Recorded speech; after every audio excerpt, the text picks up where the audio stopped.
We were talking about the methods of teaching. कल आपको पढ़ाया, उसको घर जा करके देखा आपने, उसमें से क्वेश्चन भी देखे आपने जो आए हुए हैं पहले के प्रिंसिपल्स ऑफ टीचिंग के। अब हम अपन बात करेंगे मेथड्स ऑफ टीचिंग की। मेथड्स ऑफ टीचिंग में सबसे पहला सबसे पुराना मेथड है कौन सा?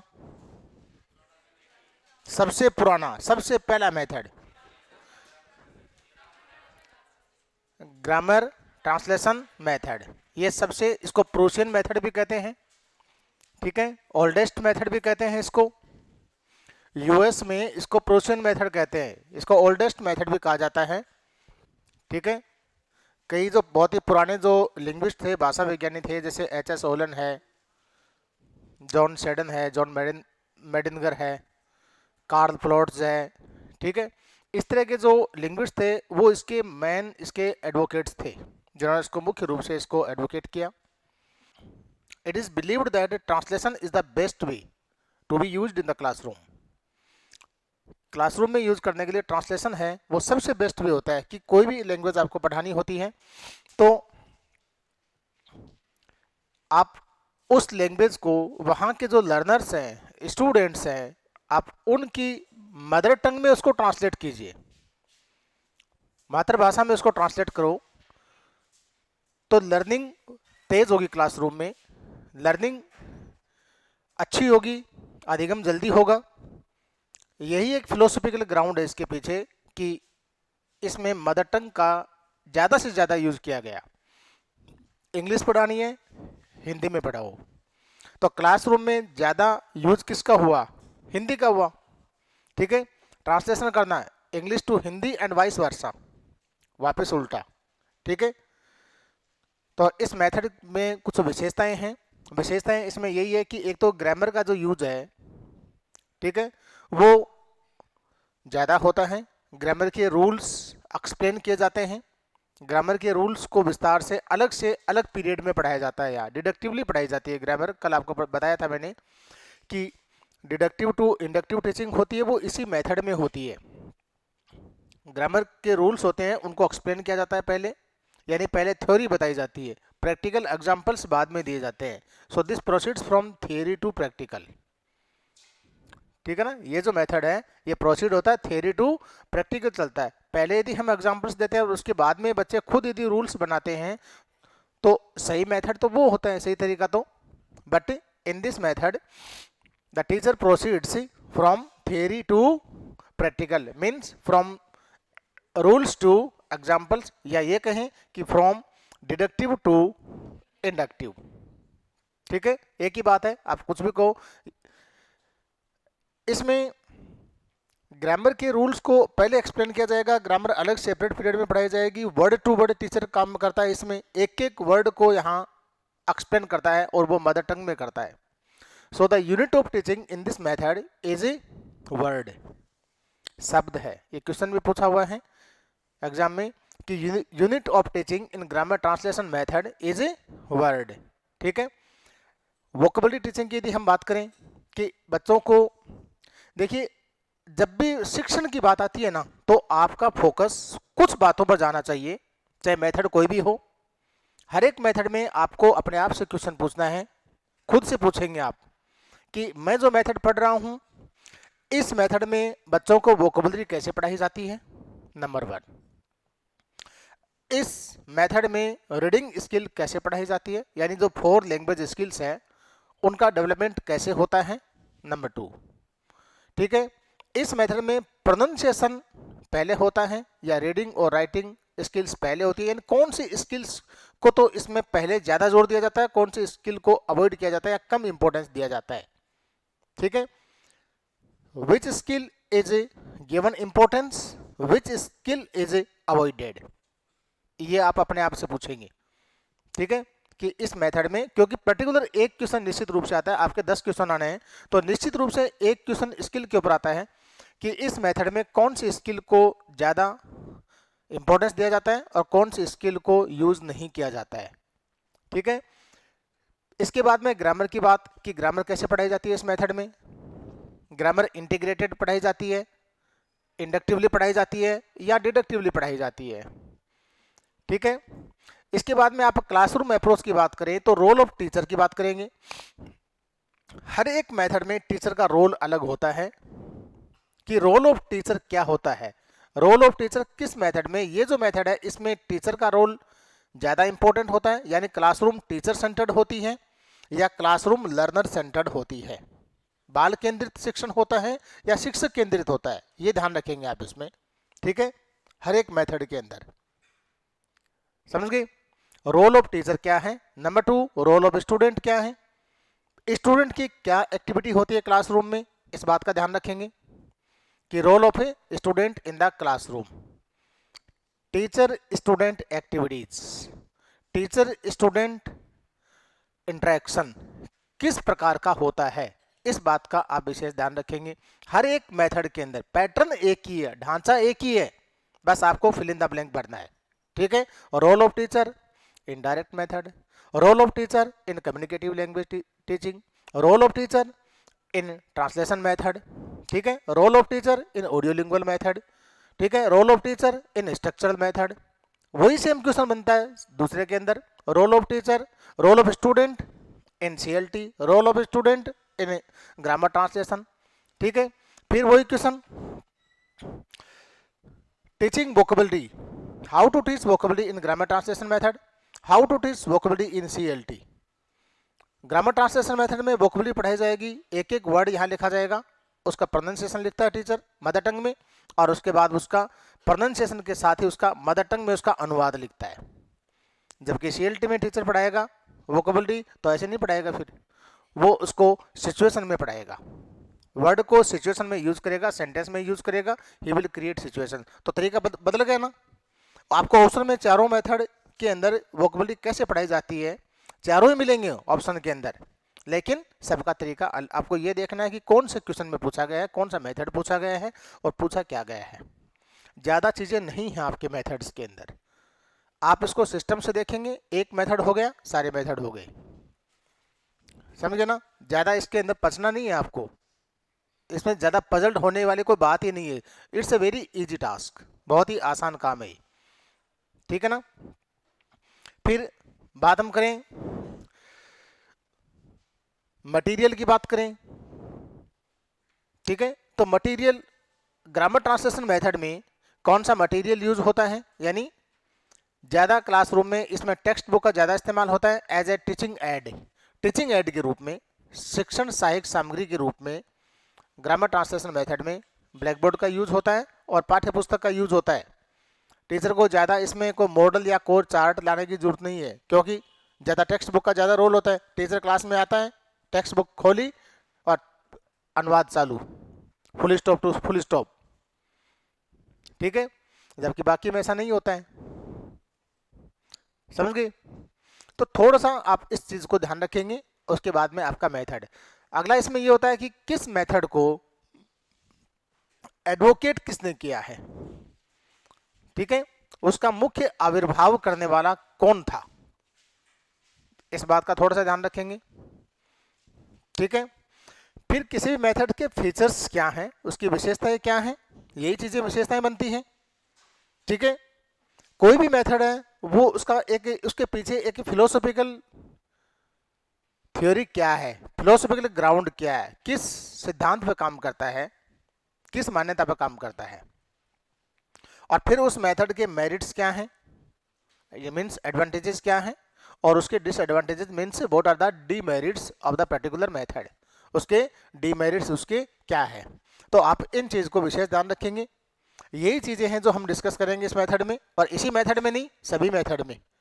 ठीक है, एक्टिविटीज़ क्या होती है, क्लासरूम अप्रोच क्या होती है किसी भी मेथड की, कि इसमें टीचर कैसे काम करता है, लैंग्वेज आइटम्स को किस प्रकार से डिलीवर किया जाता है, टीचर लैंग्वेज आइटम को बच्चों के दिमाग में कैसे फीड करता है। ठीक है, यही चीज़ें हैं इसमें। भाई मेथड का मतलब क्या है, पढ़ाने का तरीका, समझ गए ना। मेथड मीन्स क्या है, the way of teaching, how to approach. ठीक है, क्लासरूम अप्रोच क्या होती है, लिखिए grammar translation method, the grammar translation method.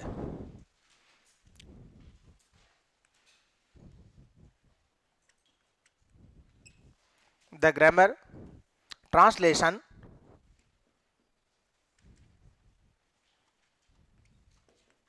method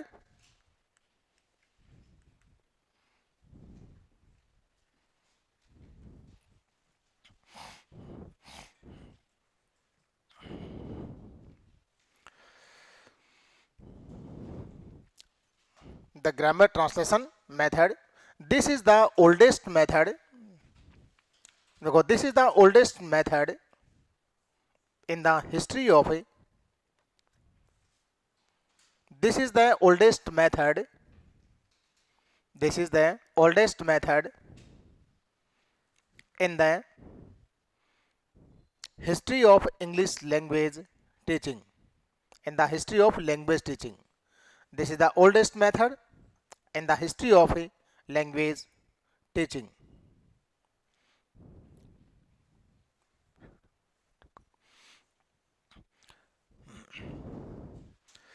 The leading exponents of this method, the leading exponents, leading means agrani, the leading exponents of this method, the leading exponents of this method are Johann Seiden Sticker.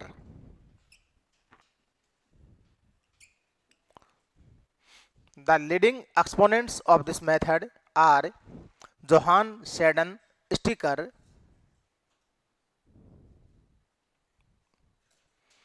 Johann Seiden Sticker, Karl Plotz, Karl Plotz,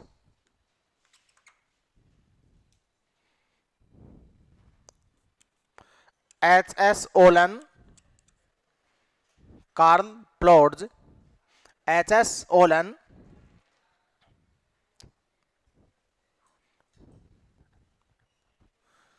and Johann Medineger.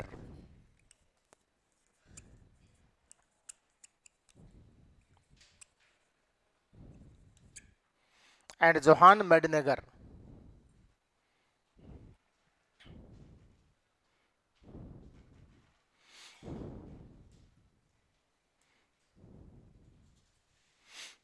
Johann Medineger. तो ये इसके leading exponents हैं, ये आप ध्यान रखेंगे कि इस मेथड के मुख्य आविर्भावक कौन कौन थे। ठीक है, लीडिंग एक्सपोनेंट्स हैं Johann Seidenstücker, Karl Plötz, H S. ओलन, जोहान मेडिनेगर। ठीक है, ये मेथड 19th सेंचुरी में बहुत ज़्यादा फेमस हुआ। देखो, this method became very popular, this method became very popular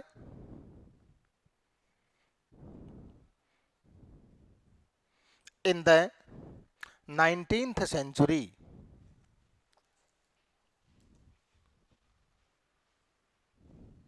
In the 19th century, this method became very popular in the 19th century. In United States, यानी US में, in United states it is called,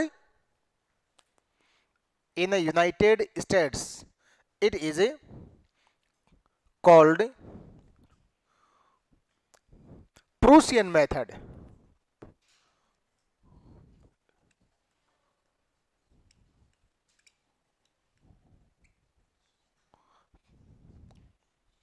Perusian method. In United States it is called Perusian method.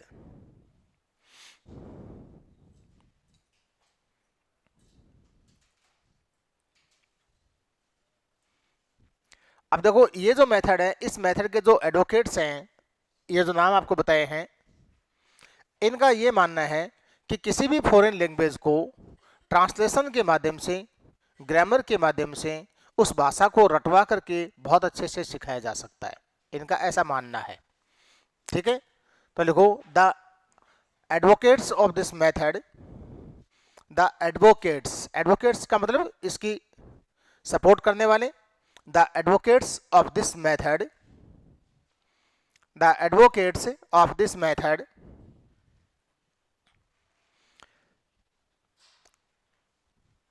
believe that, the advocates of this method believed, विश्वास करना, BELIEVED, BELIEVED, believed.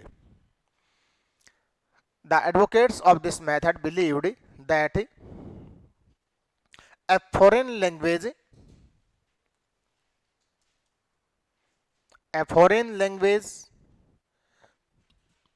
can best be taught,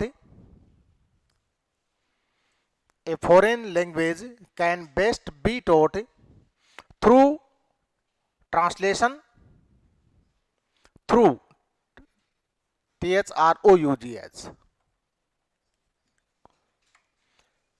The advocates of this method believed that a foreign language can best be taught through translation,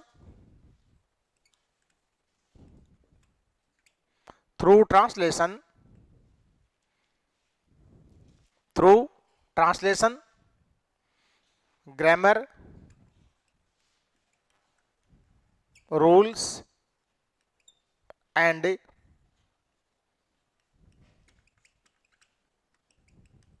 cramming. Cramming होता है रटना, and क्रेमिंग.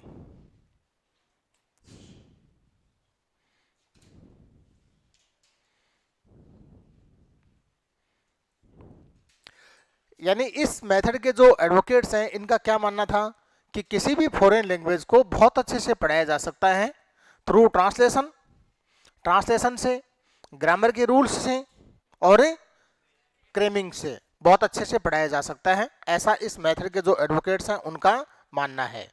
इसलिए जो teachers हैं classroom में translation का यूज करते हैं, इस मेथड से जो पढ़ाते हैं वो. ठीक है. In this method translation is done, यानी a foreign language is translated. Foreign language का जो पैसेज होता है they are translated into the mother tongue. ठीक है. सो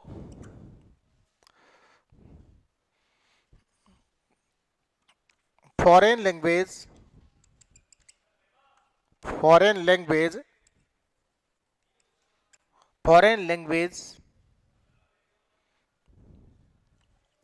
is translated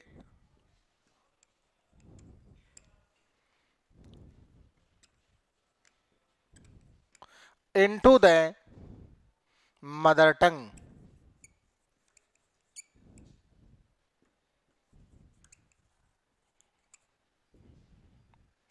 Foreign language is translated into the mother tongue.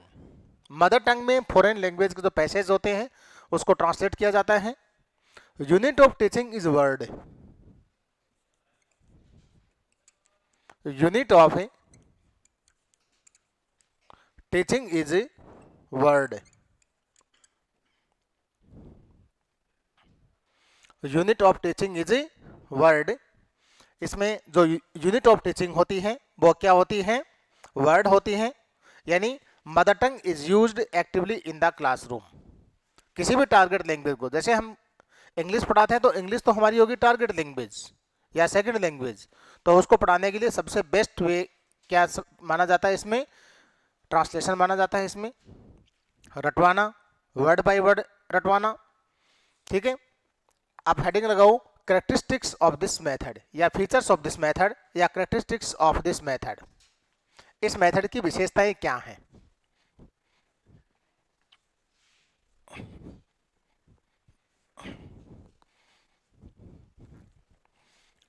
इस method की विशेषताएं, सबसे बड़ी विशेषता तो इसकी ये है कि इसमें ट्रांसलेशन किया जाता है.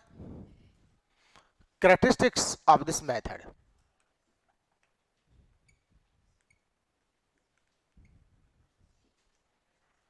Characteristics of A translation method या ऑफ दिस मेथड. इस मेथड की विशेषताएं.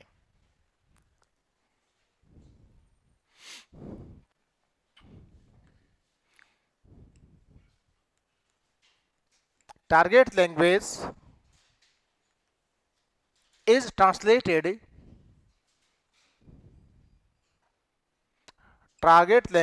translated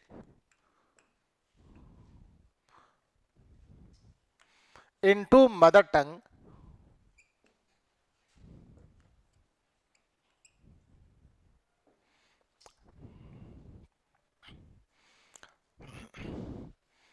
target language is translated into mother tongue target language है उसको मदर टंग में अनुवाद किया जाता है उसका। ग्रामर इसमें डिडक्टिवली पढ़ाई जाती है। दूसरी विशेषता इसकी, grammar is taught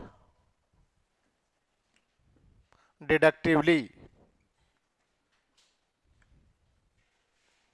grammar is taught deductively, ये पॉइंट पूछा हुआ है। Grammar is taught deductively, grammar is taught deductively, या इसको आप ये भी कह सकते हैं कि it proceeds from deductive to inductive. एक ही बात है, वो तो मैक्सिम्स है, ठीक है। It proceeds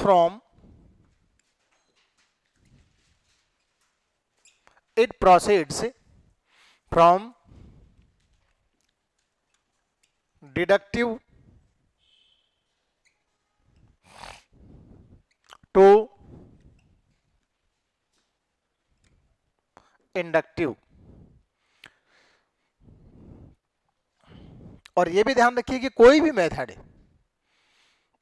deductive to inductive proceed करता है, इसका मतलब वो सिंपल टू कॉम्प्लेक्स प्रोसीड करता है।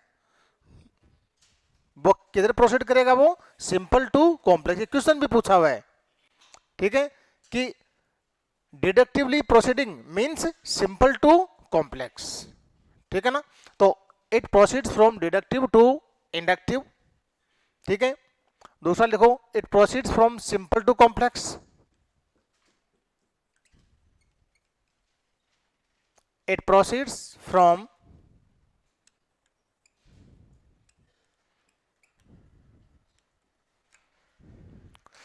simple to complex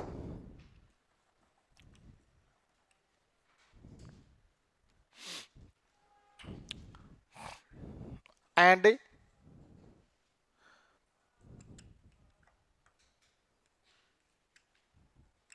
general to particular, general to particular,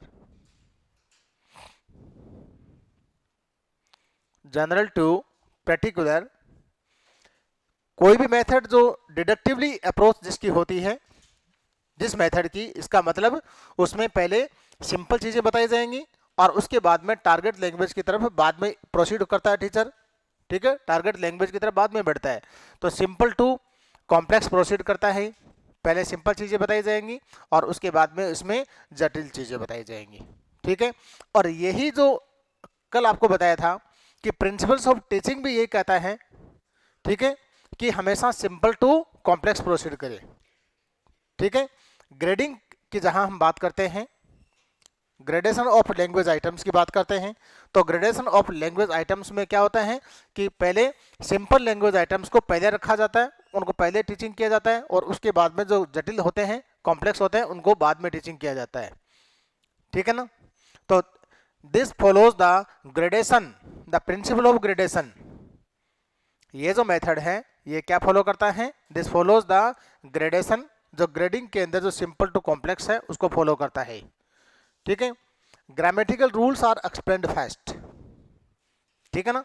पहले ग्रामर के रूल्स एक्सप्लेन किए जाते हैं इसमें, और एग्जाम्पल्स बाद में दिए जाते हैं। यही चीज ऐसे भी आ सकती है, डिडक्टिव टू इंडक्टिव भी कह सकता है आपको, ठीक है। Grammatical rules are explained extensively in the classroom.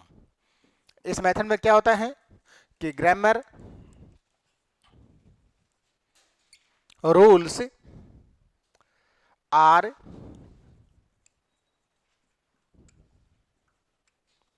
explained extensively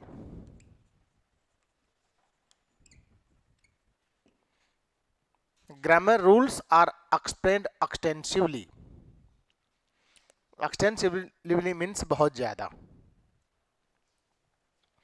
grammar rules are explained extensively. Grammar के रूल्स इसमें टीचर बहुत ज़्यादा एक्सप्लेन करता है।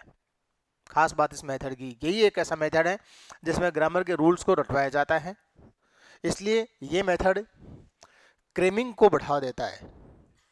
ठीक है, मेमोरी को ज़्यादा प्रेशर देता है। एक तो क्या होता है कि हम बच्चों को पढ़ाते हैं तो बच्चे एकदम फ्रीली नेचुरल वे से बच्चा सीखता है, और एक मेमोरी को स्ट्रेन किया जाता है। ठीक है, तो यहाँ स्टूडेंट की जो मेमोरी है ना उसको बहुत ज़्यादा स्ट्रेन किया जाता है। पिछली बार पूछा भी गया था, ठीक है, कि grammar translation method puts a strain on, ये था grammar translation method puts the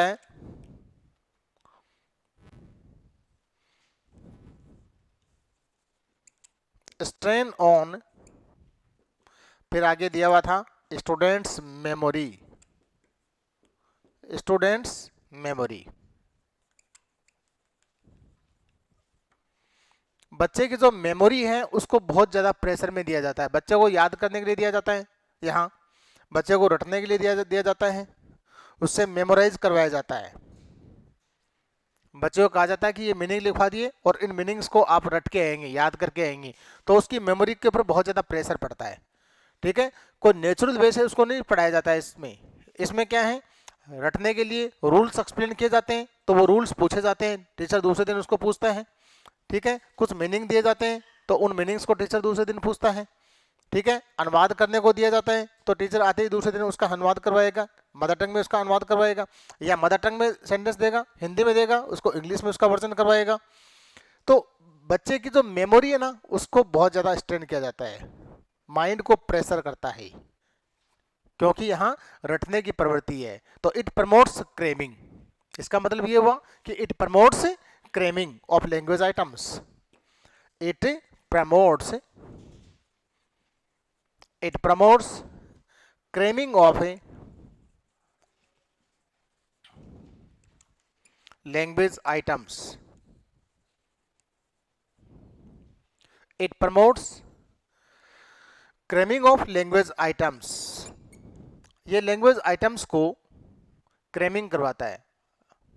it promotes cramming of language items, language items को क्रेमिंग किया जाता है इसमें। It promotes cramming of language items, language items को रटने की प्रमोशन करता है।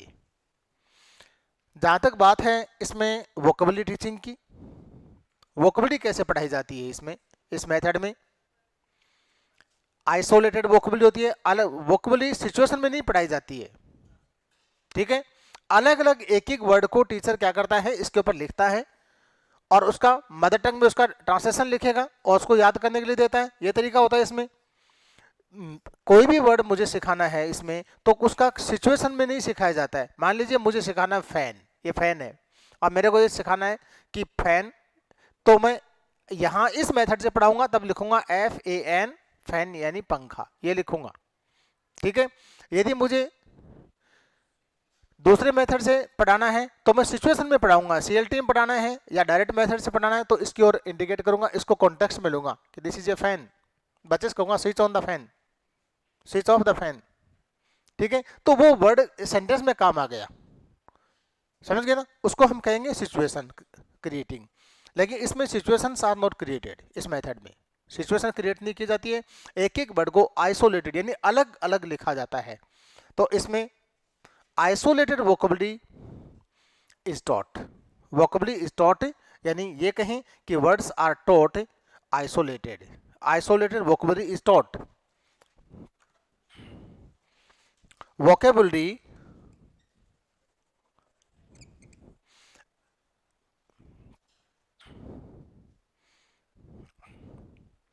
is taught, vocabulary is taught word by word, in isolation, word by word,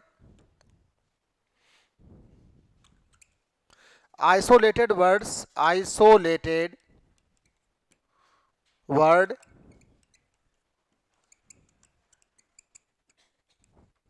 meanings are taught.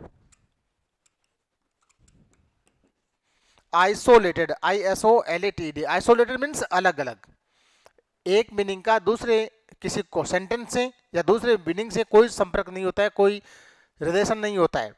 Isolated word meanings are taught, vocabulary है वो context में नहीं पढ़ाई जाती है, vocabulary is not taught in a context.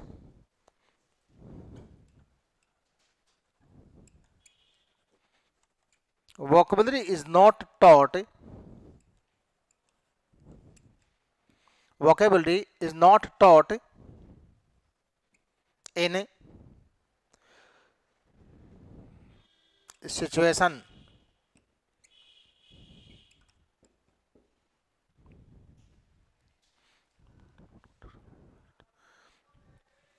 vocabulary is not taught in situation। अब देखिए यहां जो मैं आपको लिख रहा हूं, जरूरी नहीं है कि ये सेंटेंस ऐसा कैसा आए, यही मीनिंग यदि मान लीजिए आपको ऐसा दे दिया, ऊपर लिख दिया ग्रामर ट्रांसलेशन मेथड और इसमें ये दे दिया वोकेबुलरी इज नॉट कॉन्टेक्चुअलाइज्ड,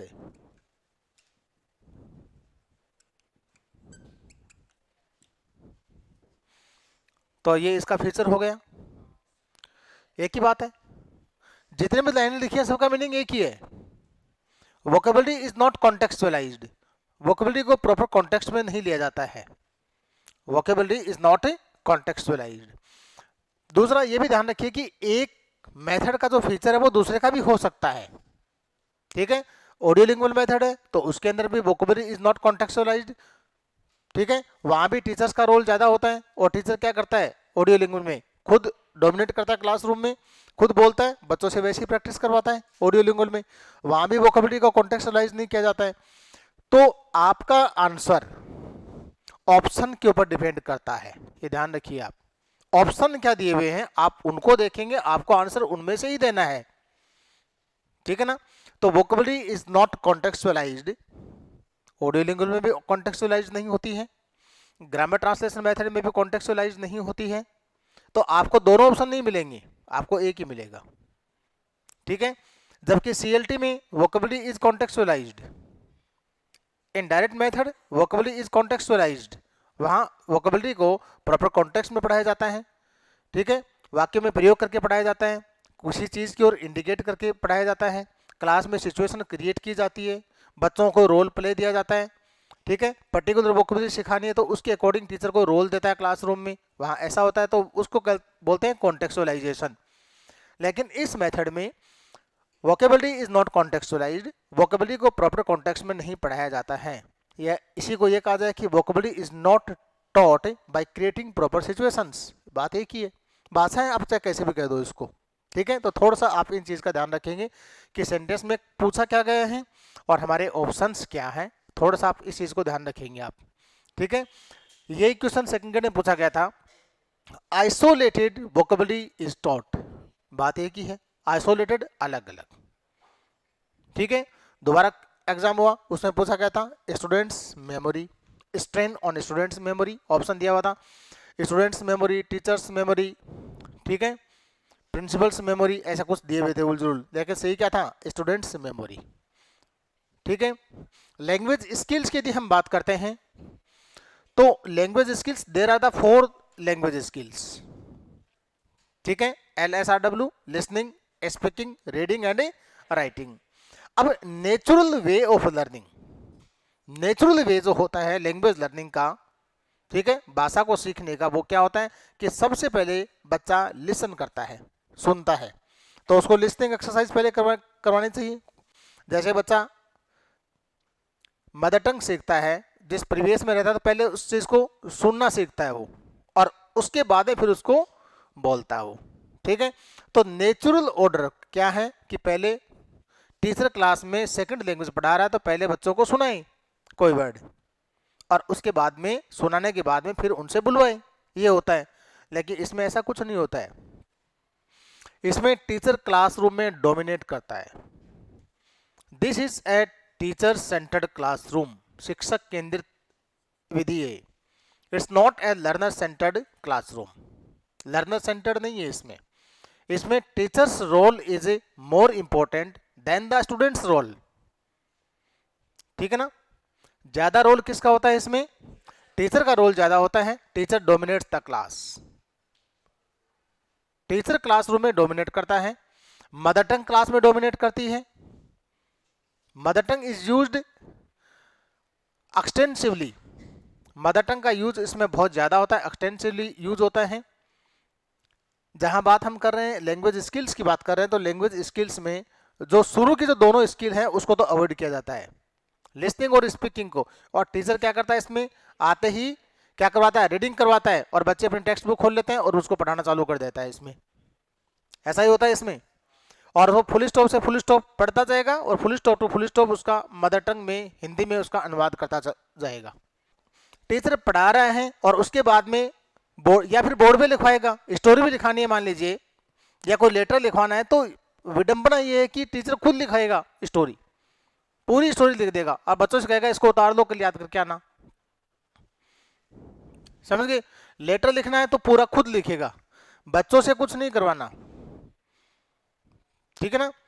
खुद काम करता है टीचर, बोर्ड पे लिखता है, बच्चे उसको उतारेंगे, उसको याद करके आएंगे। यदि वो आ गया तो लिखा हुआ ग्रेडेड की स्टोरी लिखी है वही आ गई, तब तो ऐसे कैसे लिख के आएंगे, वो इसमें एक ही भी गलती नहीं आएगी। और वो नहीं आई तो क्वेश्चन पूरा छोड़ के आएंगे, कुछ नहीं लिख के आएंगे। यानी उनको इस योग्य नहीं बनाया जाता है इसमें कि लैंग्वेज वो बना करके खुद लिख सके, चाहे कोई भी स्टोरी आ जाए, कोई भी लेटर आ जाए, इस योग्य बच्चों को नहीं बनाया जाता है। और सही तरीका तो वही होता है कि चाहे कुछ भी आ जाए, बच्चा उसमें अपने आप को एक्सप्रेस कर सके, व्यक्त कर सके अपने आप को, यही तो होता है सही तो। लेकिन इस मेथड में ऐसा नहीं होता है, ठीक है। यहाँ रीडिंग और राइटिंग को ज़्यादा स्ट्रेस किया जाता है, ठीक है, जबकि जो लिसनिंग और स्पीकिंग स्किल्स है दे आर अवॉइडेड, ठीक है। तो लिखिए स्किल्स के भी लिख लीजिए पॉइंट इसमें।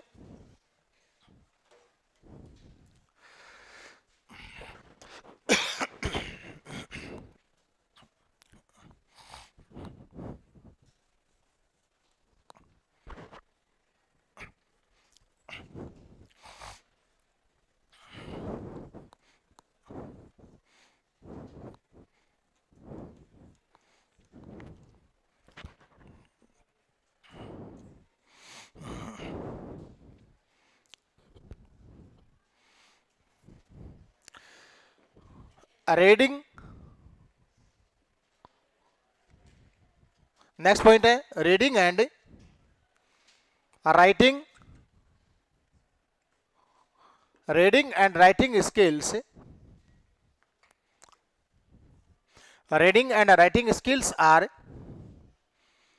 reading and writing skills are given importance. Reading and writing skills are given importance. Reading और राइटिंग स्किल्स हैं उनको इंपॉर्टेंस दिया जाता है, ठीक है। रीडिंग एंड राइटिंग स्किल्स और reading skill they are given importance. Listening and speaking skills, listening and speaking skills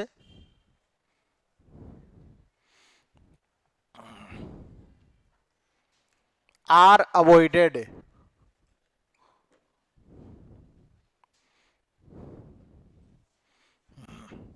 Listening and speaking skills are avoided.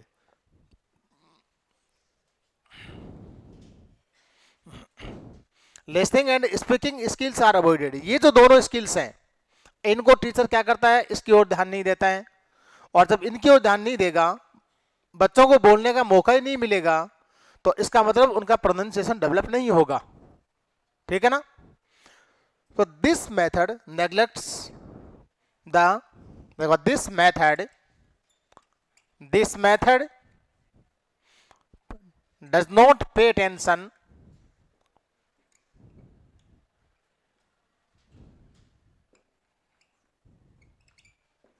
This method does not pay attention, ये method ध्यान नहीं देता है to the pronunciation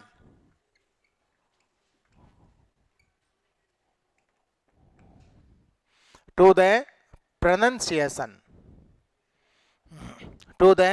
pronunciation this method does not pay attention to the pronunciation, या आप इसको ये भी कह सकते हैं pronunciation और oral skills। ये पॉइंट पूछा हुआ है, ओरल स्किल्स यानी मौखिक, ओरल स्किल्स कहें, या आप ये कहें कि प्रोनाउंसिएशन को डेवलप नहीं करता है, या आप चाहे ये भी कहें कि it does not promotes fluency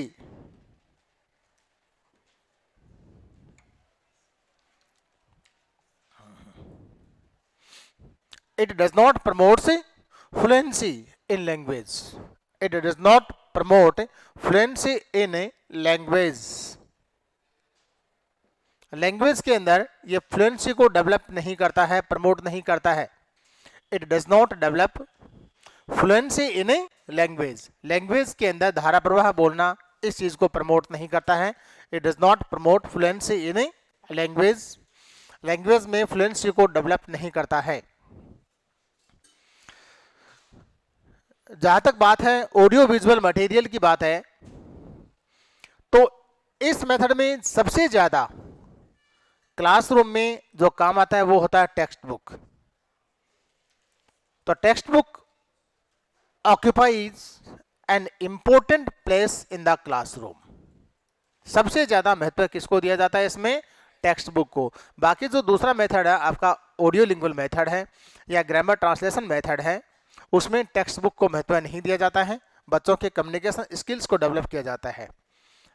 it does not develop the communication skills of the learners, it does not develop the communicative competence of the learner, but it develops the linguistic competence of the learners. ये rule तो सिखाता ही है, name तो सिखाता ही है, teacher सिखाता है इसमें कि प्रेजेंट कंटिन्यूस टेंस होता है, उसमें इज एम आर आएगा, पास्ट कंटिन्यूस में वाज वर आएगा, इसमें आईएनजी आएगा, तो रूल तो सिखाता ही है।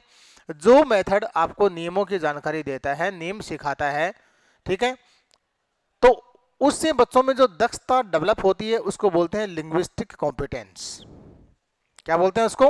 लिंग्विस्टिक कॉम्पिटेंस, नियमों की जानकारी, ठीक है।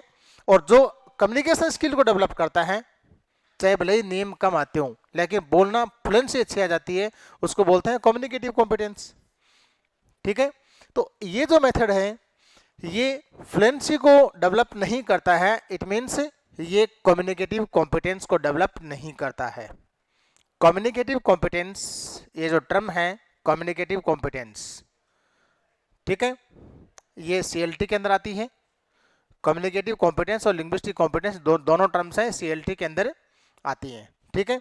तो this method does not develop, this method does not develop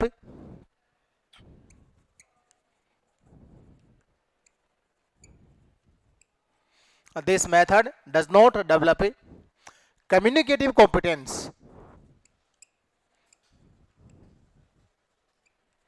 this method does not develop communicative competence of the learners, this method does not develop the communicative competence of the learners,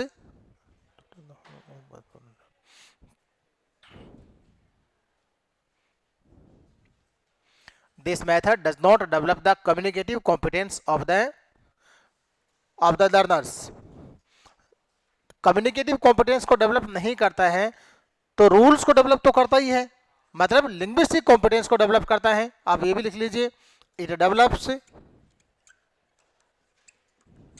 linguistic competence.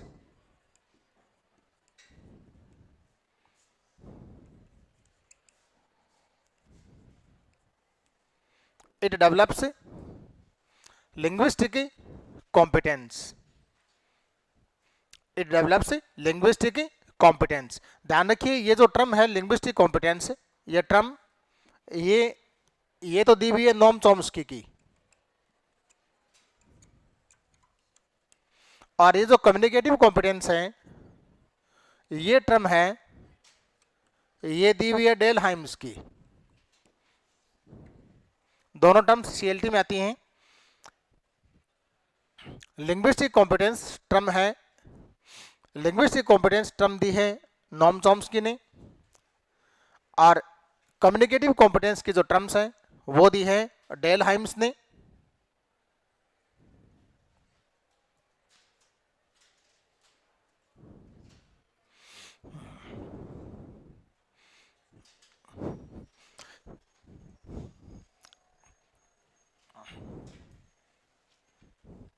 Text book occupies an important place in this method.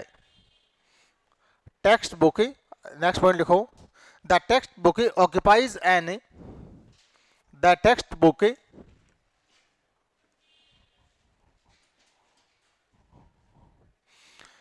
The textbook यानी पाठ्य पुस्तक occupies an important place in this method.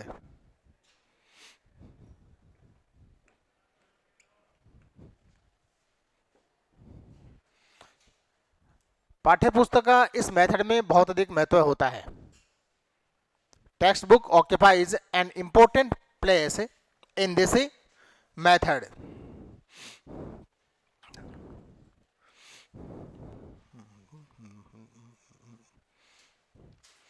इसमें grammar के जो rules हैं वो grammar की separate book से एक्सप्लेन किए जाते हैं, ठीक है ना। Rules of grammar are taught, rules of grammar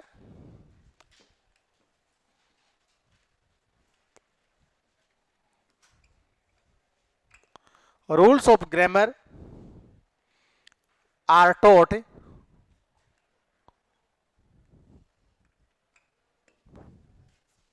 rules of grammar, grammar के जो रूल्स होते हैं rules of grammar are taught, rules of grammar are taught with a separate book, with a separate book. या ये कहें कि grammar is taught separately, बात एक ही है, ग्रामर इज टॉट सेपरेटली, एक ही बात है इसमें। Grammar is taught separately, grammar अलग पढ़ाई जाती है, पीरियड ग्रामर का अलग आता है, पीरियड ग्रामर का इसमें अलग आता है, ग्रामर सेपरेटली पढ़ाई जाती है। टीचर टेंस पढ़ा रहा था वो 2-3 दिन तक क्लास में टेंस ही पढ़ाएगा, एक्टिव वॉइस पैसिव वॉइस पढ़ा रहा था वो वही पढ़ाएगा, उसी के रूल्स की बात करेगा वो, ठीक है।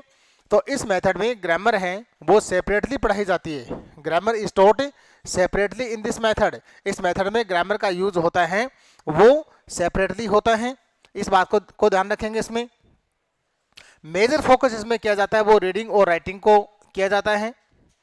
ये इसका डीमेरिट भी है फिर, क्योंकि ये जो लर्निंग का जो नेचुरल ऑर्डर है उसको फॉलो नहीं करता है। अब मान लीजिए क्वेश्चन देखो, उल्टा क्वेश्चन बना देते हैं, Which one of the following method does not follow the natural order of learning? कौन सा मेथड है निम्न में से जो लर्निंग के प्रॉपर ऑर्डर को, नेचुरल ऑर्डर को फॉलो नहीं करता है? तो आपको सीएलटी का नाम भी मिलेगा, ठीक है, डायरेक्ट मेथड का नाम भी मिलेगा, इसका नाम भी मिलेगा। तो यही है, क्यों, जो प्रॉपर ऑर्डर है वो LSRW है, और ये जो मेथड है this does not follow the natural order of a, ठीक है, या principle of natural order of learning, कल आपको बताया था, ठीक है। Which method does not follow the principle of a natural order of learning, natural order of learning के सिद्धांत को कौन सा मेथड फॉलो नहीं करता है। तो फिर आपको नीचे मेथड्स के नाम मिलेंगे, 4 मेथड्स के नाम मिलेंगे, ठीक है, तो ये ध्यान रखना है। और नेचुरल ऑर्डर को फॉलो नहीं करता है, इसका मतलब शुरू के 2 जो स्किल्स हैं लिसनिंग और स्पीकिंग है उसको अवॉइड करता है, और उसके बाद में लास्ट वाली जो स्किल्स हैं रीडिंग और राइटिंग उनको उसको फोकस करता है, ठीक है। तो this method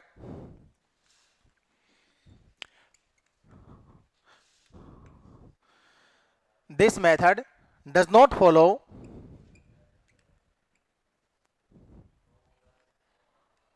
the principle of a natural order of learning.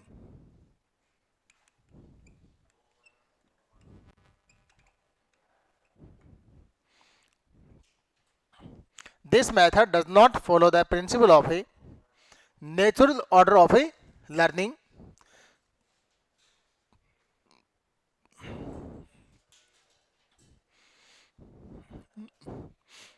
क्योंकि इसमें क्या है कि reading and writing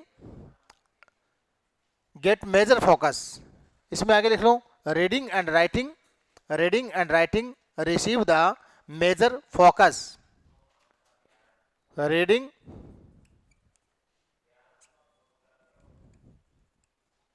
and writing receive the major focus,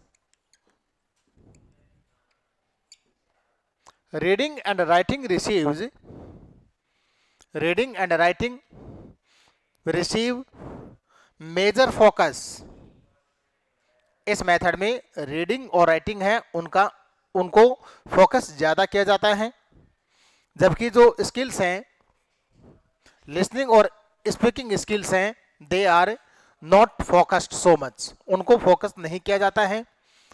classroom approach में टीचर्स और स्टूडेंट्स के रोल की यदि हम बात करते हैं तो this is teacher oriented classroom, ठीक है।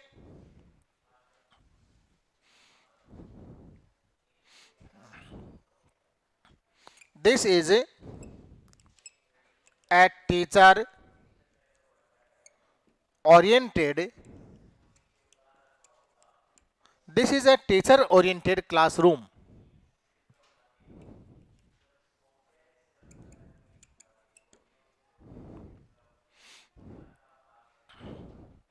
This is a teacher oriented classroom, ये टीचर ओरिएंटेड क्लासरूम होती है, लर्नर सेंटर्ड टीचिंग नहीं होती है यहाँ पर, ठीक है, लर्नर सेंटर्ड टीचिंग नहीं होती है।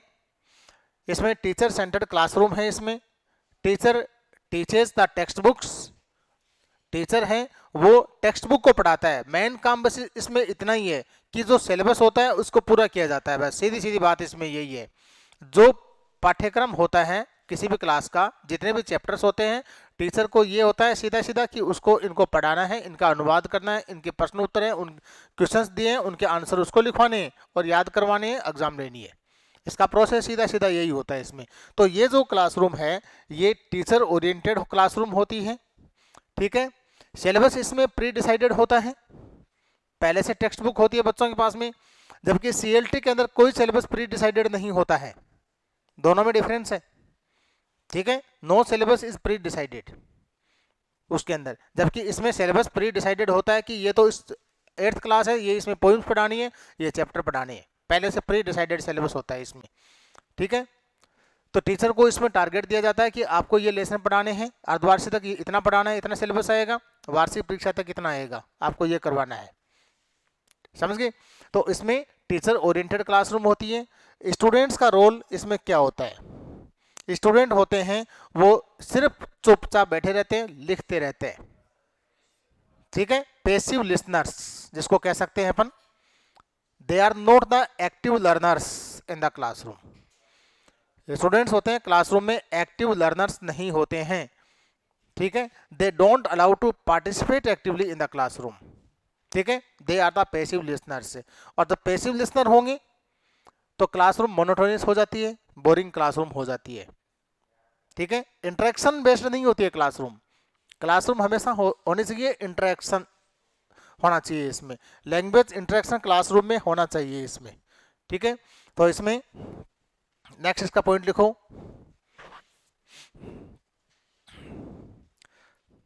Students are not active learners, not active learners, but they are passive listeners.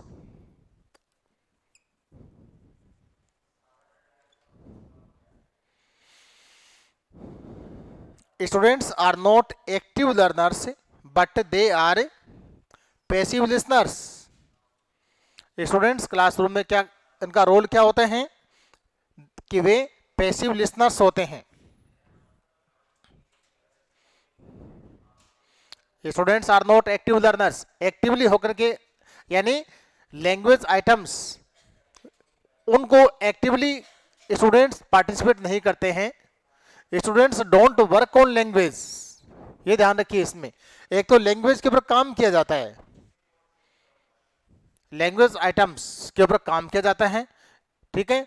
Students होते हैं, लर्नर्स होते हैं, they don't work on language items, language items जो भी दिए जाते हैं उनके ऊपर वर्क नहीं करते हैं, but they just get involve in the cramming of language items, language items को रटने में लग जाते हैं, उसके ऊपर काम नहीं करते हैं, ठीक है। Classroom is not interactive, classroom इसमें इंटरेक्टिव नहीं होती है, इसमें there is no interaction of language items between the teacher and the taught, teacher और टॉट यानी विद्यार्थी और शिक्षक के बीच में लैंग्वेज आइटम्स का इंटरेक्शन नहीं होता है, ठीक है। तो there is no interaction of language items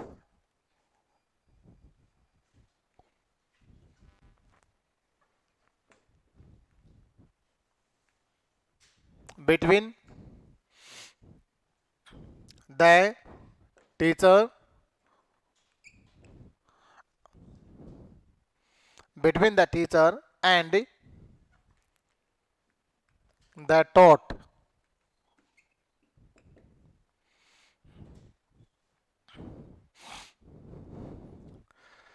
there is no interaction of language items between the teacher and the taught, teacher और जिनको पढ़ाया जाता है उनके बीच में लैंग्वेज आइटम्स का कोई इंटरेक्शन नहीं होता है।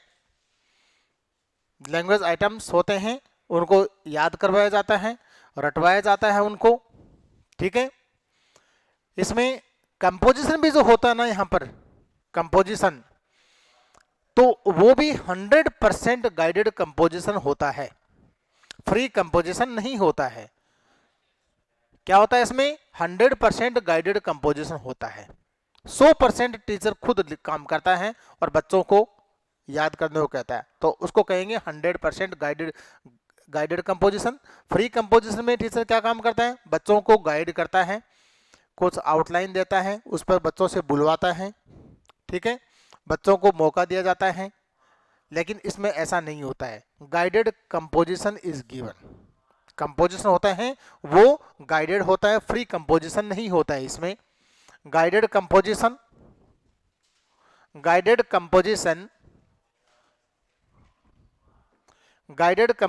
is focused. Guided composition teaching is focused.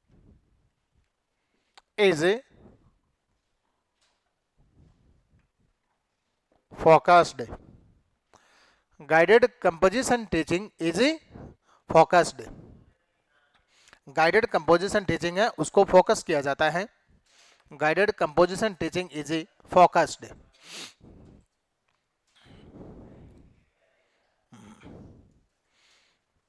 This proceeds from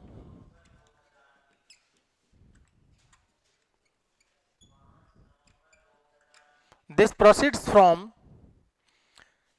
theory to practice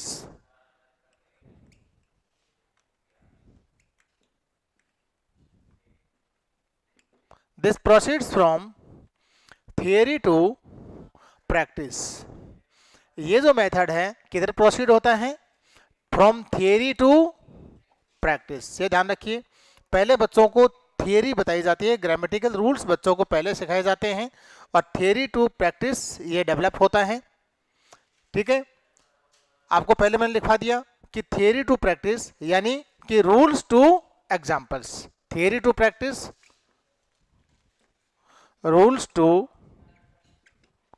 examples. Theory to practice कह सकते हैं या रूल्स टू एग्जांपल्स कह सकते हैं इसको।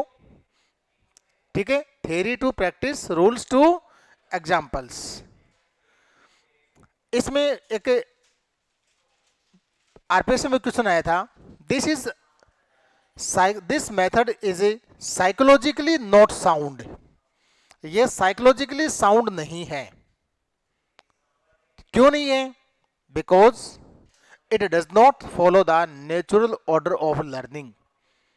नेचुरल ऑर्डर ऑफ लर्निंग को जो मेथड फॉलो करता है वो तो साइकोलॉजिकली साउंड है। ठीक है, और जो नेचुरल ऑर्डर ऑफ लर्निंग को फॉलो नहीं करता है, LSRW को फॉलो नहीं करता है, ठीक है, तो वो साइकोलॉजिकली साउंड नहीं है। ऊपर क्वेश्चन दिया हुआ था कि grammar translation method is psychologically not sound because, नीचे ऑप्शन दिए हुए थे। ठीक है, बिकॉज उसमें करेक्ट ऑप्शन था it does not follow the natural order of learning. LSRW नहीं था, केवल इतना ही दिया हुआ था, it does not follow the natural order of A learning. ठीक है, बात वही है जो अभी हमने बात की है, लैंग्वेज है, सेंटेंस कैसे भी घूम जाता है, इसलिए मैं सारा आपको डिटेल से खोल करके बता रहा हूं कि कैसे भी सेंटेंस बन जाए, सेंटेंस गलत नहीं होना चाहिए आपका, किसी भी ढंग से बन जाए। लैंग्वेज है, कैसे भी घुमा सकता है, इससे कोई फर्क नहीं पड़ता है, लेकिन चीजें यही मिलेंगी आपको। ठीक है, लिख लो आप उसको, सेंटेंस को। This method is psychologically not sound. This method psychologically not sound. This method psychologically not sound.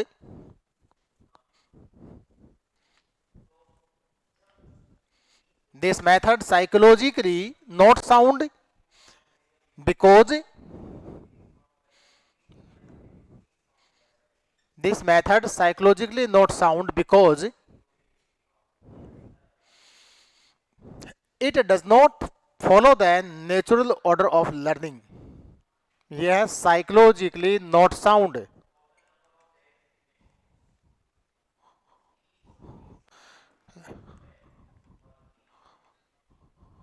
Because it does not follow the natural order of learning. This method is psychologically not sound because it does not follow the natural order of a learning. This does not follow the natural order of a learning. तो इसकी सामान्य सामान्य बातें मैं समझता हूं कि आपको मोटा मोटा इसका समझ में आ गया होगा आपको।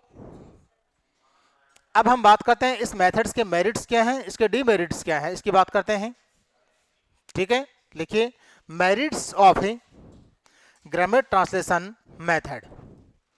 Merits of grammar translation method. Merits of grammar translation method.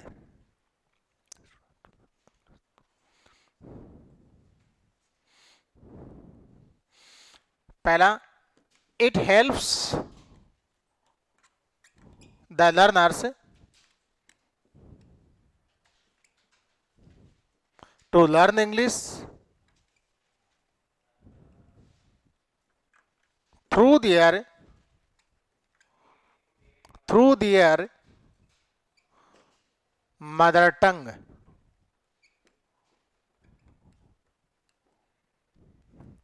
It helps the learners to learn English through their mother tongue.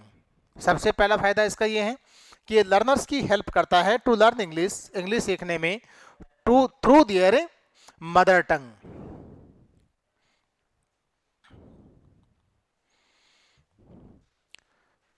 It helps the learners to learn English या target language through their mother tongue. दूसरा लिखो, rules of English grammar can easily be taught.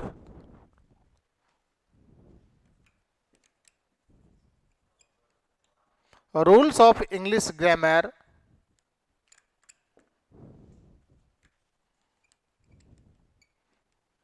Can easily be taught। rules of English grammar can easily be taught with the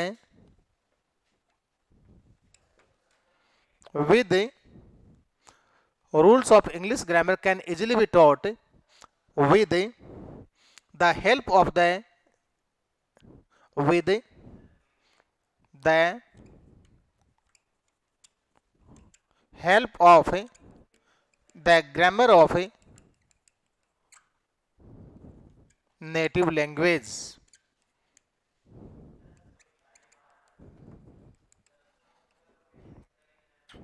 Rules of English grammar can easily be taught with the help of the grammar of native language। Grammar of the native language दोनों को compare करके easily पढ़ाया जा सकता है। Grammar जब teacher इसमें पढ़ाता है तो दोनों ग्रामर को साथ लेके चल सकता है आराम से, ठीक है।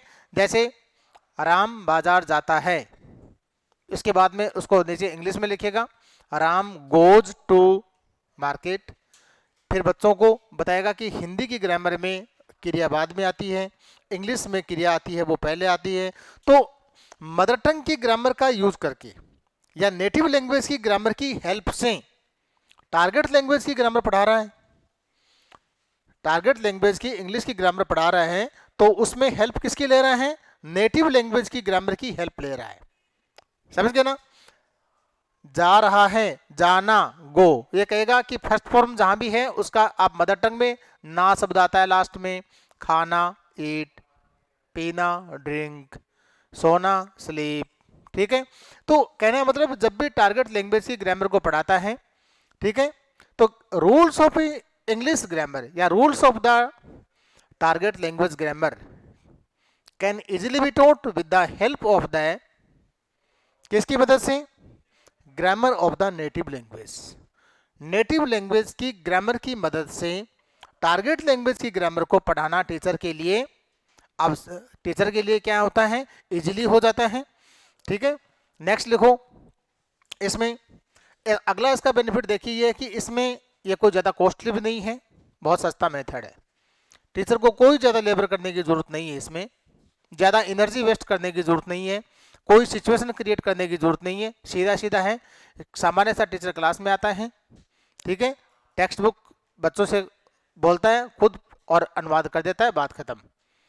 यानी सूटेबल फॉर एवरेज टीचर, एक सामान्य सा मिडिल क्लास एवरेज टीचर है उसके लिए सूटेबल है, और एवरेज बच्चों के लिए भी है, एवरेज स्कूल के लिए भी है।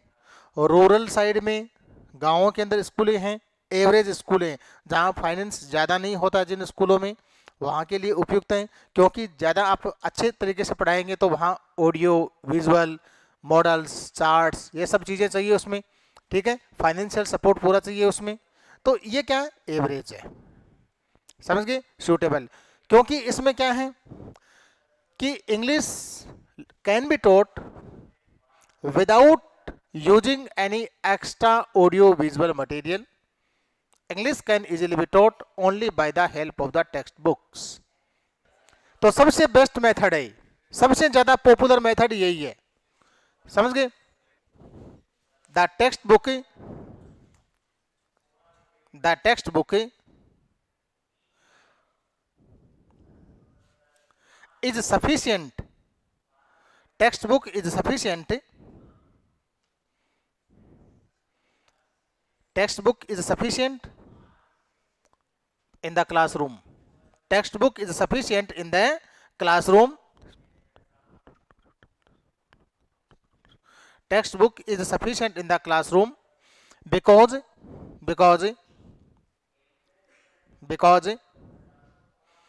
this method does not need any extra audio visual material. This method does not need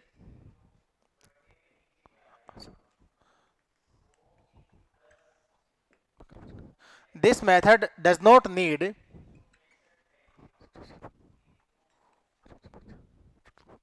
this method does not need any extra audio visual. This method does not need any extra audio visual aids.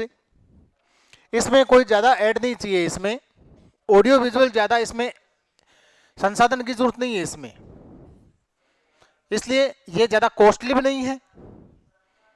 This is economical. ये क्या है? This method is economical.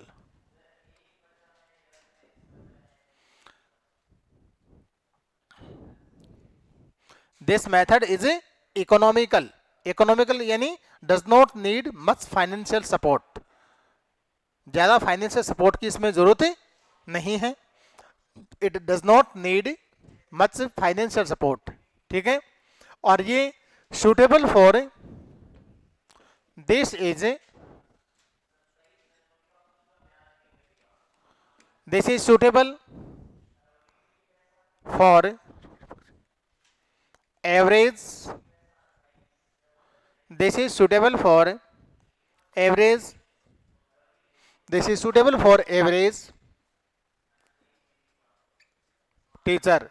This is suitable for average teacher. एक सामान्य सा teacher होता है उसके लिए सुटेबल है. ठीक है ना. सामान्य अध्यापक इसमें काम कर सकता है. इसमें टीचर को इसमें ज़्यादा एनर्जी खर्च करने की जरूरत नहीं है. एक तो बच्चों से खुद से एक्सरसाइज करवाता है, ज़्यादा एनर्जी खर्च करनी पड़ती है, टाइम भी ज़्यादा खराब होता है उसमें. ठीक है. इसमें ऐसा नहीं है. तो this method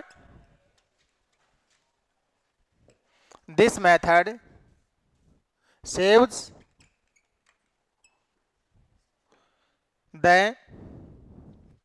this method saves the energy and time of the this method saves the energy and time of the teacher. This method saves the energy and time of the teacher. फिर इसमें देखो grammar के rules तो अच्छे पढ़ाता ही है, ये तो अच्छा ही है इसमें. यानी how to write correct English, यही एक ऐसा मेथड है जो बच्चों को ये सिखाता है कि how to write correct English, सही अंग्रेजी कैसे लिखे. भले ही चाहे उनको बोलना नहीं है, लेकिन जो लिखेंगे ना वो ग्रामेटिकली बिल्कुल करेक्ट लिखेंगे. सिंगुलर नाउन है तो सिंगुलर की वर्ब लगाएंगे, प्लूरल नाउन है तो प्लूरल की वर्ब लगाएंगे, एक्टिव है तो एक्टिव वॉइस लिखेंगे, पैसिव है तो पैसिव वॉइस लिखेंगे, उसमें मिस्टेक नहीं आएगी. ठीक है ना. तो ये जो मेथड है यही एक ऐसा मेथड है. आपसे अलग से क्वेश्चन ऐसे भी पूछा जा सकता है. देखो अलग से क्वेश्चन ऐसे आता है, एक क्वेश्चन के रूप में लिखो आप इसको. Which of the following method which of the following method which of the following method which of the following method which of the following method teaches how to write correct English, how to write correct English. कौन सा method सिखाता है how to write correct English, सही English कैसे लिखें। ठीक है, और अब इसमें ऑप्शन देने की जरूरत नहीं है, सीधा आंसर लिख लो। The grammar translation method, the grammar translation method, the grammar translation method.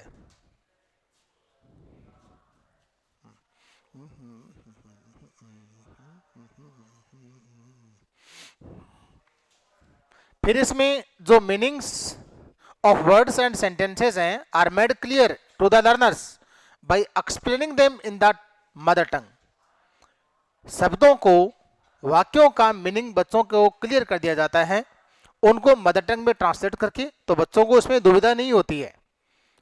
ठीक है, तो ये भी इसका बेनिफिट है। Meanings of words,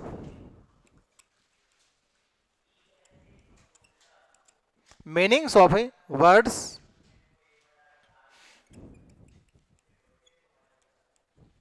and sentences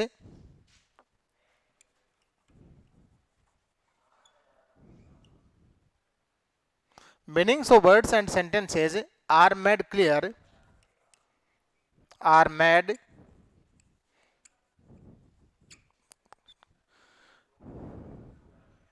meaning of words and sentences are made clear to the students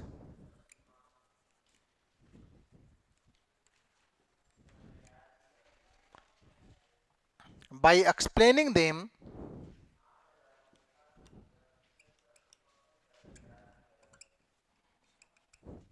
in the target language.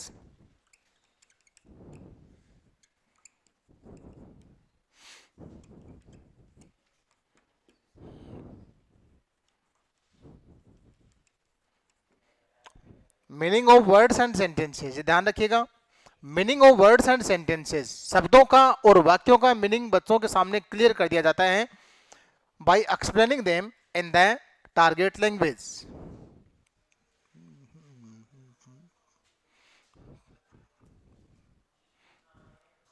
अब आपको पता है कि ट्रांसलेशन की स्किल डेवलप होना भी छोटी बात नहीं है। आपको पता है ट्रांसलेटर की अलग से भर्ती निकलती है गवर्नमेंट में, अनुवादक की।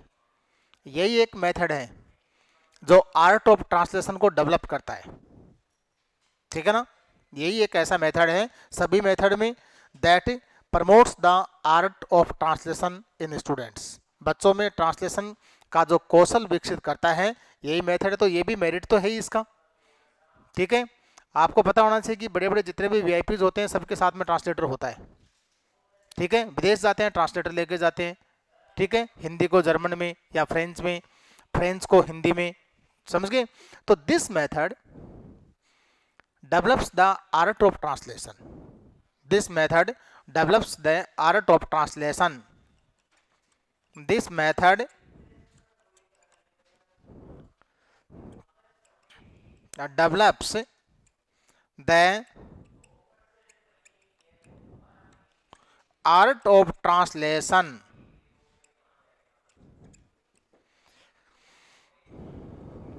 This method develops the art of A translation.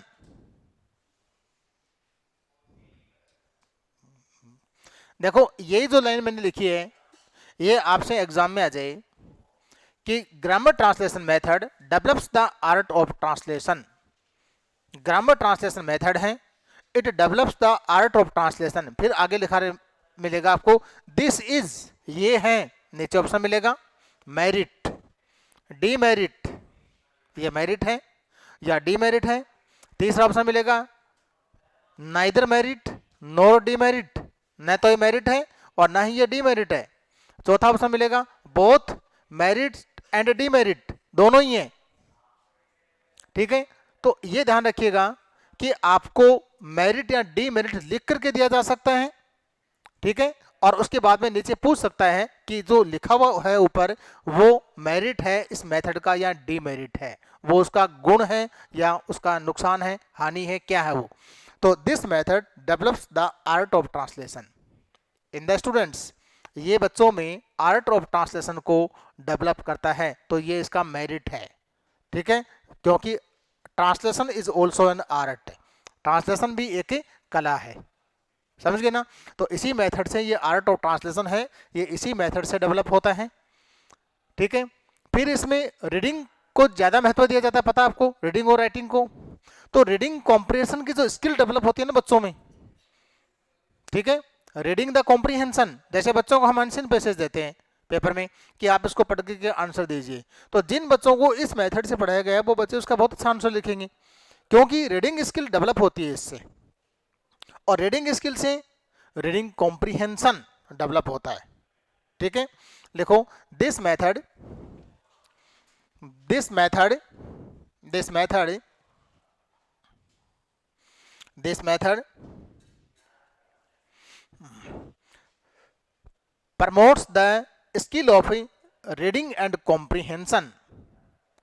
This method promotes this method promotes promotes यानी बढ़ाता है, डेवलप करता है। This method promotes the skill of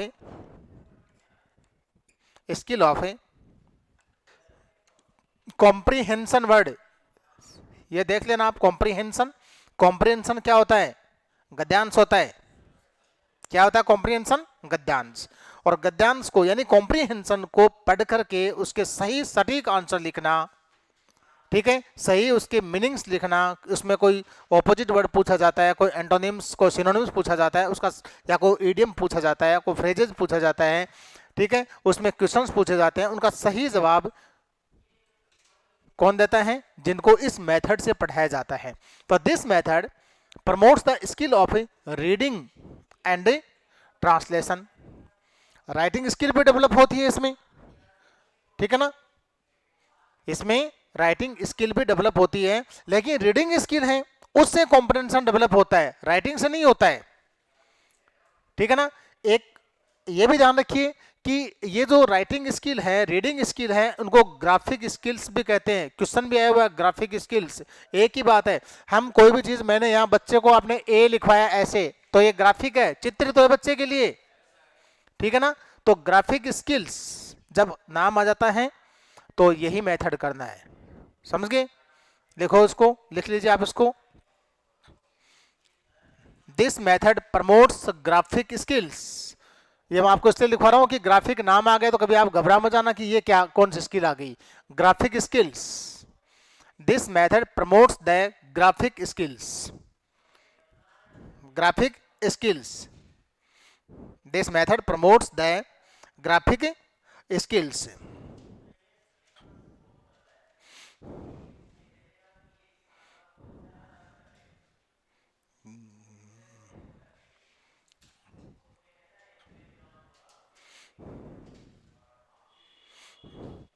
अब लिखो डीमेरिट्स।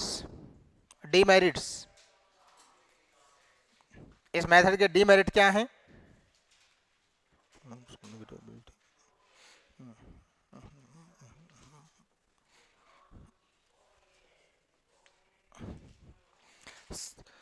सबसे बड़ा डीमेरिट तो ये है कि it does not enhance students, बच्चे की जो फ्लुएंसी है उसको ये इनहांस नहीं करता है। उसकी जो स्पीच एबिलिटी है, बच्चे की जो प्रोनाउंसिएशन स्किल है, उसको इनहांस नहीं करता है। मेमोरी को स्ट्रेन करता है, ये इसका डीमेरिट है। लेकिन बच्चे की जो प्रोनाउंसिएशन है उसको इनहांस नहीं करता है। देखो पहला, this method does not enhance A students communicative ability. This method does not enhance, enhance means क्या होता है? Develops, does not develop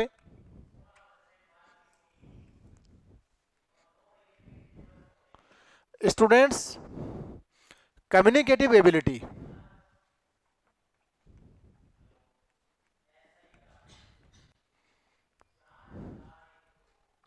students communicative ability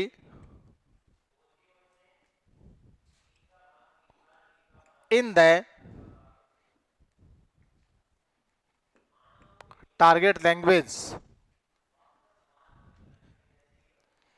does not enhance, does not develop the students ability in the communicative ability in the target language.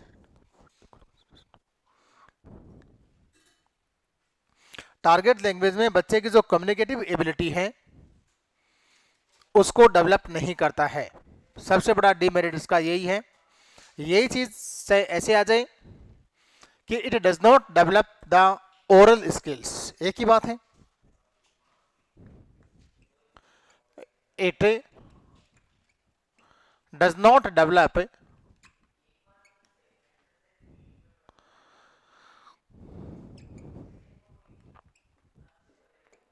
Students oral skills।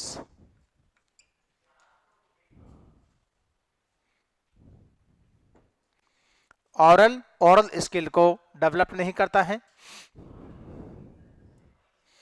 चाहे इसको ये कहो कि pronunciation and fluency,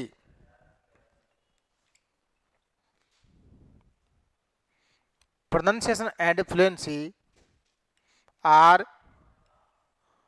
relegated to the background।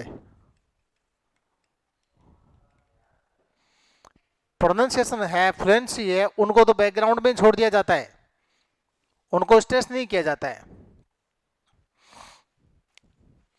Pronunciation and fluency are relegated to the background.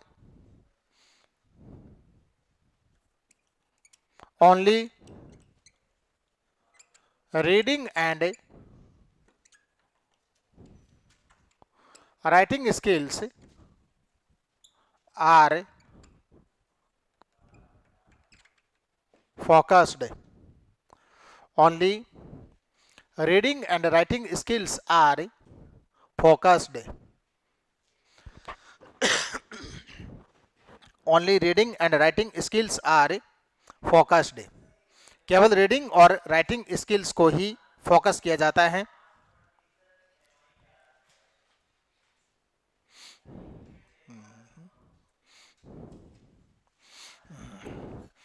इसमें देखो क्या होता है कि आपको कोई भी लाइन आपको इंग्लिश में बोलनी होती है तो पहले स्टूडेंट करता क्या है, first he thinks in the mother tongue, then he translates, then speak into English. पहले हिंदी में सोचेगा, ठीक है, और फिर क्या करेगा, एक प्रोसेस होता है माइंड में, और उसके बाद में वो ट्रांसलेट करके फिर इंग्लिश में बोलेगा। तो it takes a long process.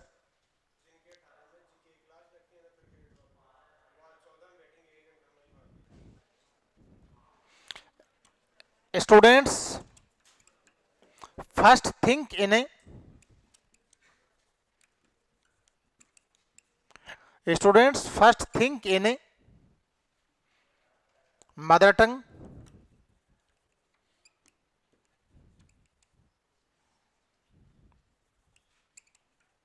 and then translates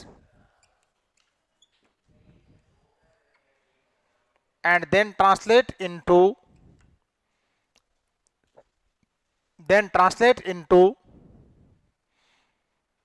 English.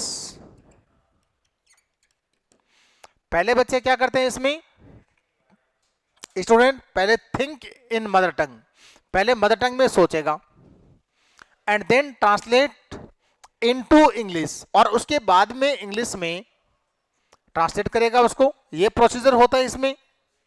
तो this procedure, this is a wrong procedure, या this process it takes a long process. This procedure takes a long process. This procedure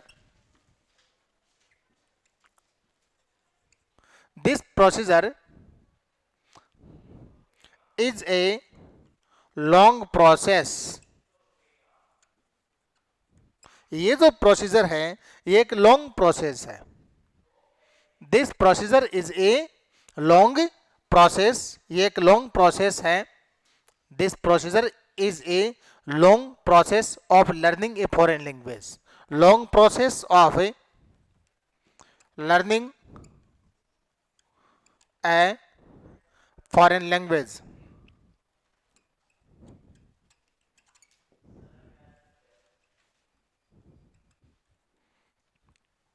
English इसमें directly नहीं पढ़ाई जाती है, English is not taught directly, English यहां directly नहीं पढ़ाई जाती है, English is not taught directly, English is not taught directly, English is not taught directly, English इसमें डायरेक्टली नहीं पढ़ाई जाती है।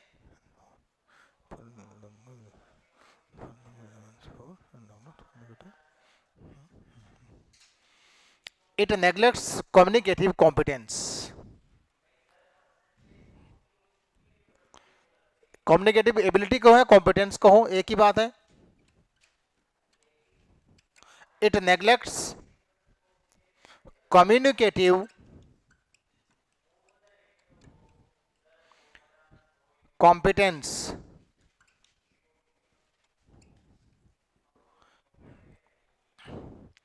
It neglects communicative competence.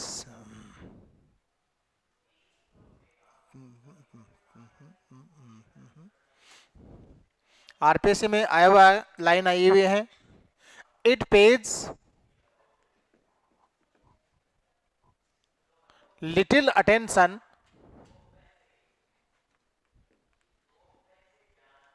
It pays little attention to pronunciation, ये लाइन आई हुई है, it pays little attention to pronunciation, it pays little attention to pronunciation. अब देखो ग्रामर दो टाइप की होती है, एक तो होती है फॉर्मल ग्रामर और एक होती है इनफॉर्मल ग्रामर, दो टाइप की ग्रामर होती है। जो फॉर्मल ग्रामर होती है वो ग्रामर ट्रेडिशनल ग्रामर होती है, परंपरागत ग्रामर होती है। उस ग्रामर में क्या होता है कि टीचर रूल्स एक्सप्लेन करता है। फॉर्मल ग्रामर में, जो ट्रेडिशनल परंपरागत ग्रामर होती है उसमें रूल्स आर एक्सप्लेन्ड। एक होती है इनफॉर्मल ग्रामर, जिसको आप इंडक्टिव ग्रामर भी कह सकते हैं, ठीक है। जो फॉर्मल ग्रामर होती है वो डिडक्टिवली पढ़ाई जाती है, ठीक है। और एक इनफॉर्मल ग्रामर होती है, उसमें रूल्स को एक्सप्लेन नहीं किया जाता है, उसमें पहले सेंटेंस बताए जाते हैं और उसके बाद में रूल्स जनरलाइज किए जाते हैं। तो इस मेथड में formal grammar is emphasised, it emphasises the formal grammar, यानी ट्रेडिशनल ग्रामर उसको एम्फसाइज करता है। तो फॉर्मल नाम आ जाए तो अब ये मत समझना कि ये क्या आ गया, या ट्रेडिशनल नाम आ जाए, या मेथड के बारे में भी आ सकता है कि this is a traditional method, ये परंपरागत मेथड है, ओल्डेस्ट मेथड है, this is the oldest method, this is the traditional. जो चीज सबसे ज्यादा पुरानी होगी वो उतनी परंपरागत होगी, ठीक है। तो this is a traditional method, this is the oldest method, इसलिए ग्रामर भी इसमें क्या कौन सी होती है, ट्रेडिशनल ग्रामर या फॉर्मल ग्रामर इज एम्फसाइज्ड, ठीक है। तो formal grammar is emphasised, formal grammar, formal grammar, formal grammar is emphasized, formal grammar is emphasized, emphasized, formal grammar is emphasized।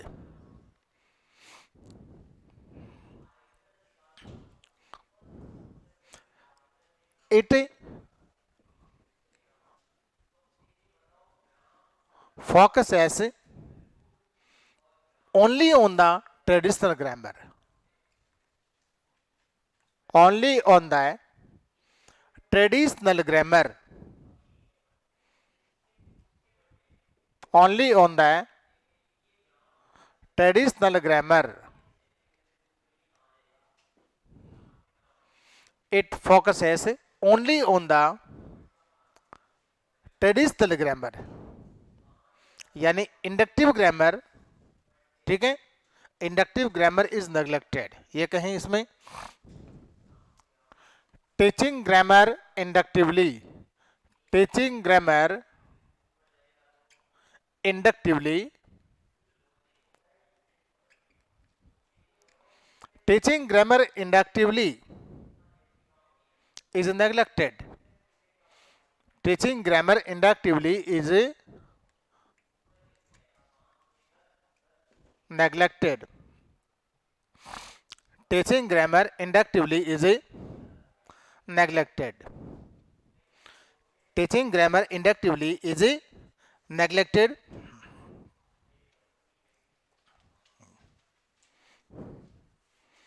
Return aspect जो लैंग्वेज का है उसके ऊपर बहुत ज़्यादा स्ट्रेस किया जाता है, ये गलत बात है इसमें। It face to much stress, it lays too much stress on the return aspect of language. Language का जो रिटर्न एस्पेक्ट होता है उसमें बहुत ज़्यादा ये जोर देता है उसके ऊपर, तो ये गलत है।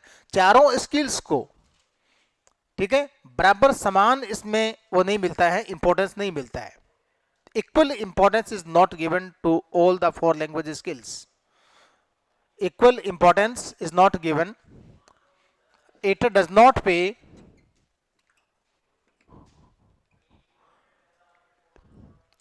equal attention, एक समान, equal importance या attention to all the 4 skills, to all the 4 skills.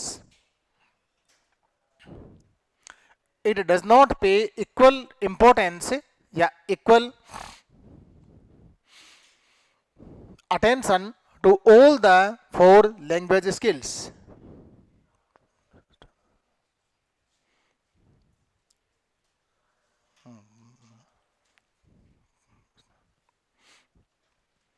To all the 4 language skills, it lays too much stress,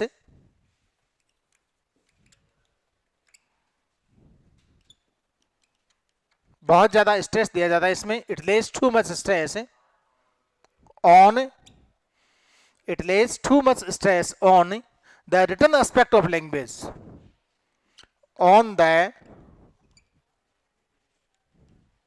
written aspect of a language. Written aspect of language के ऊपर बहुत ज्यादा जोर देता है, और दूसरा बहुत ज्यादा जोर देता है बच्चों की मेमोरी के ऊपर। To much stress on students memory, it lays too much stress on students memory, it Lay's too much stress, it lays too much stress on students memory, it lays too much stress on students memory, it lays too much stress on students memory।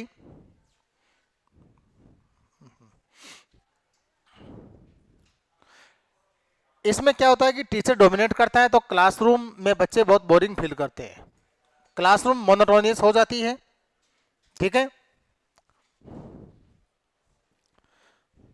This is a teacher dominated, this is a teacher dominated monotonous या boring classroom. This is a teacher dominated या monotonous boring classroom. और एक इसका सबसे बड़ी बात इसके demerit इसका ये है कि mother tongue dominates in the classroom. बच्चे को लगता ही नहीं कि वो इंग्लिश पढ़ रहा है, क्या क्लासरूम में प्योरली उसमें मदर टंग का यूज होता है, तो मदर टंग ज्यादा डोमिनेट होती है, तो वही बच्चे के माइंड के ऊपर ज्यादा हावी होती है। Mother tongue dominates, mother tongue dominates,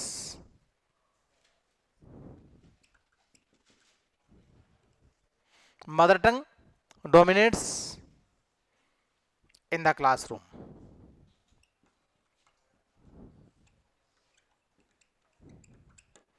mother tongue dominates in the classroom, classroom में मदर टंग डोमिनेट होती है। तो ये थे इसके मेरिट्स एंड डिमेरिट्स।